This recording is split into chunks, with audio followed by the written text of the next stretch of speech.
کا کفارہ ہو جائے گا, تمہارے سیئات معاف کر دیے جائیں گے. کیا تم معصوم محفوظ ہو جاؤ گے مزارات کی حاضری سے, جلسوں میں چند سیکنڈ چند لمحے بیٹھنے سے؟ کیا تم گناہوں سے پاک ہو جاؤ گے؟ نہیں. یہ جنت جو ہے خدا تعالیٰ نے جو تیار کر رکھا ہے یہ کوئی آسان نہیں ہے, کہ جنت کا سودا کوئی سستا سودا نہیں ہے. خدا نے کہا الا الذین آمنوا وعملوا الصالحات, جنت میں جانے کے لیے ایمان مضبوط ہونا چاہیے اور اچھے اعمال کا ہونا چاہیے.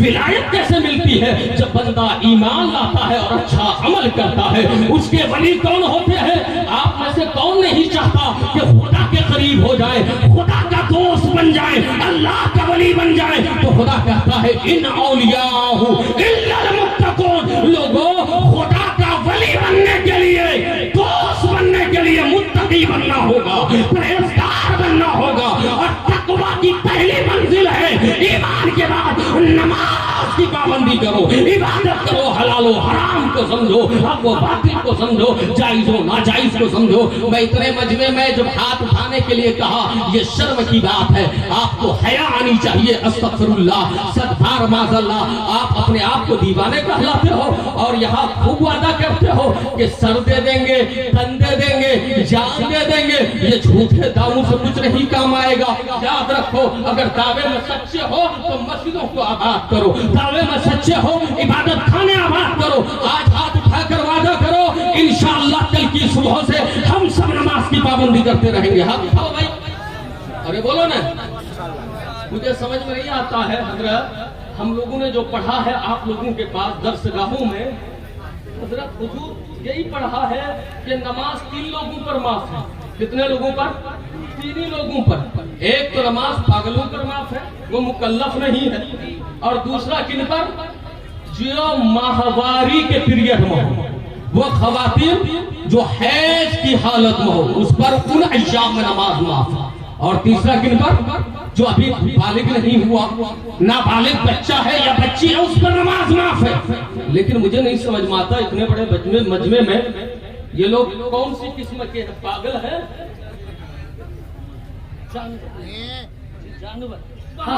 جانور پر تو نماز ہے نہیں, جانور پر تو نماز ہے نہیں, حضرت نے فرمایا. اب آپ بتائیے, ویسے جانور تو ہم بھی ہیں, آپ بھی ہیں, حیوان ناطق ہے. کیا ہے؟ حیوان ناطق ہے, ناطق. لیکن نماز حیوان ناطق پر تو معاف نہیں ہے, حیوان ناطق پر معاف نہیں ہے. لوگوں, اب آپ اندازہ لگاؤ, آپ پاگل ہو, آپ دیوانے ہو, آپ حیض کی حالت میں ہو, آپ کو خون آ رہا ہے, یا آپ نابالغ ہو, اٹھاؤ ہاتھ, وعدہ کرو جب تک مسجدوں میں سر نہیں جھکیں گے مولا تمہیں وقار نہیں عطا فرمائے گا. مولا وقار کی بھیک اسے عطا فرماتا ہے جو مولا کی بارگاہ میں جھکتا ہے. جو جتنا جھکتا ہے مولا اسے اتنا ہی بلند کر دیتا ہے, اتنی ہی شان ہے, اتنا ہی وقار عطا فرماتا ہے. آج وعدہ کرواؤں گا, اور جب تک آپ وعدہ نہیں کریں گے اظہری صاحب کا خطاب نہیں ہونے دوں گا. وہ اظہری صاحب بیٹھے ہیں اور اسد بھائی کو آپ کے سامنے نہیں آنے دوں گا. کتنے ہیں آپ میں سے چند نوجوان کھڑے ہو کر آج وعدہ کریں, محب القادری آپ بھی جوان, میں بھی جوان. آپ سب سنتے ہیں ان الحسن والحسین سیدا شباب اہل الجنہ, حسن و حسین جنتی جوانوں کے سردار ہیں. تو جوانوں جنت میں جانا چاہتے ہو نا, ہاتھ اٹھا کر بولو نماز پڑھو گے, کھڑے ہو جاؤ. ارے ہو بھائی, کھڑے ہو نا. سبحان اللہ, سبحان اللہ. حضرت علامہ اعجاز صاحب ان لوگوں کی خاطر نعرے تکبیر و رسالت بلند کر دیجئے تاکہ یہ مدینے والے آقا کو گواہ بنا. نعرے تکبیر, نعرے رسالت, علماء اہل سنت. اللہ تعالیٰ آپ ہم سب کو دین سیکھنے, سمجھنے اور نمازیں پڑھنے کی توفیق عطا فرمائے. کیا؟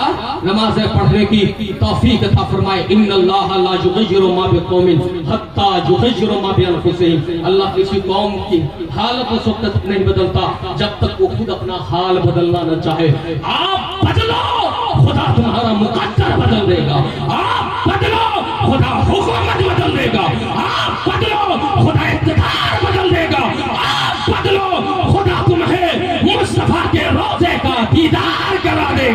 اور جنت میں تمہیں محل عطا فرمائے گا.